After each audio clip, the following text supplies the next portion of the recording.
అర్జున్ నక్షత్రం తనతో మాట్లాడుతుందనే రహస్యాన్ని తెలుసుకున్న రాత్రి నుంచి అతని జీవితం నిశ్శబ్దంగానే ఉన్నా మనసులో మాత్రం ఒక మెరుపు వెలుగుతూ ఉండేది. ప్రతి రాత్రి అతను గుడిసె మీద కూర్చొని నక్షత్రాలను చూస్తుండేవాడు. వాటిలో ఒకటి, నిన్న అతడికి సందేశం ఇచ్చిన నక్షత్రం, ఈరోజు కూడా పిక్కుమంటూ మెరవడం మొదలుపెట్టింది. అర్జునా, అదే మృదువైన స్వరం మళ్లీ వినిపించింది. ఈసారి ఆ స్వరం కొంచెం ఆందోళనతో ఉంది. అర్జున్ గుండె ఒక్కసారిగా గుబులు కొట్టుకుంది. ఇంకా సమస్య పూర్తిగా పోలేదు.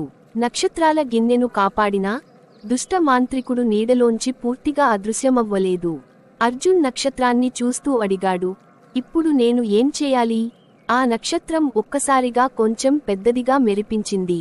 వెంటనే అర్జున్ ముందు ఒక పల్చని నీలి కాంతి పువ్వు లాగా తెరుచుకుంది. అది నేరుగా అతని చేతిలో దిగింది. ఇది నీల కిరీటం కణం. అడవిలో ఉన్న మహాశిఖరంలో అసలు కిరీటం ఉంది. అది దొరికితే గిన్నె శక్తి లోపలే ఉంటుంది. దుష్ట నీడ దానిని చేరుకోలేను. ఇలా అన్న తర్వాత నక్షత్రం ధీరేగా మసకబారింది.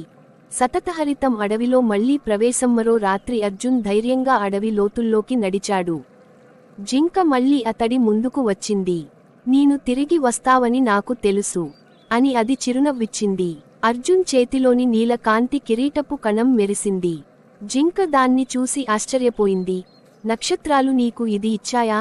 అర్జునా, నీల కిరీటం అంటే అడవికి ప్రాణం.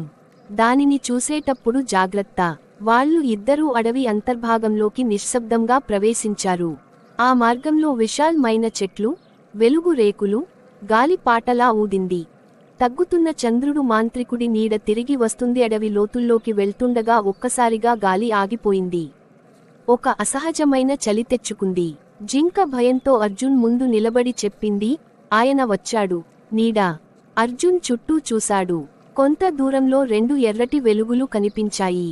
అవి కళ్ళు. నీలి పొగలా దట్టమైన చీకటితో ఒక మనిషి ఆకారం బయటపడింది. ఆ మాంత్రికుని స్వరం బయటపడింది, నీ వల్ల గిన్నె నాకు చేతికొచ్చే పని ఆలస్యం అయింది. కాని నీల కిరీటాన్ని మాత్రం నేను తెస్తాను. అర్జున్ వెనక్కి అడుగు వేసేలోపే నీడ తన చేతిని పైకెత్తింది. ఒక నల్లని గాలి గిరగిరా తిరుగుతూ అర్జున్ వైపు దూసుకువచ్చింది. పరిగెత్తి వచ్చిన జింక అర్జున్ ముందుకు చేరి అడ్డుపడింది. గాలి దాన్ని దూరంగా తోసేసింది. జింకా! అర్జున్ భయంతో అరవబోయాడు. కాని అదే క్షణంలో అతడి చేతిలోని నీల కిరీటపు కణం అతి ప్రకాశంగా మెరిసింది. అది నేలపై పడగానే ఎగసి పెద్ద కాంతి వలయంగా మారింది. ఆ కాంతి మాంత్రికుడిని తాకగానే అతని ఎర్ర కళ్ళ వెలుగు తగ్గిపోయింది. ఈ కాంతి నక్షత్రాల శక్తి, ఇది ఎలా సాధ్యం? మాంత్రికుడు ఘోషించాడు.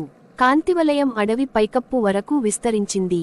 మాంత్రికుడు ఆ కాంతిని తట్టుకోలేక చీకటి పొగలా విడిపోగా ఆ పొగ పర్వత దిశగా పారిపోయింది. జింక లేచి అర్జున్ దగ్గరకు వచ్చింది. అర్జునా, అతడు పర్వతానికి వెళ్లాడు. అంటే మనకు కేవలం ఒక్క రాత్రే ఉంది. రేపటి చంద్రుడు ఉదయించేలోపే నీల కిరీటాన్ని కనుగొని రక్షించాలి. అర్జున్ గంభీరంగా తల ఊపాడు.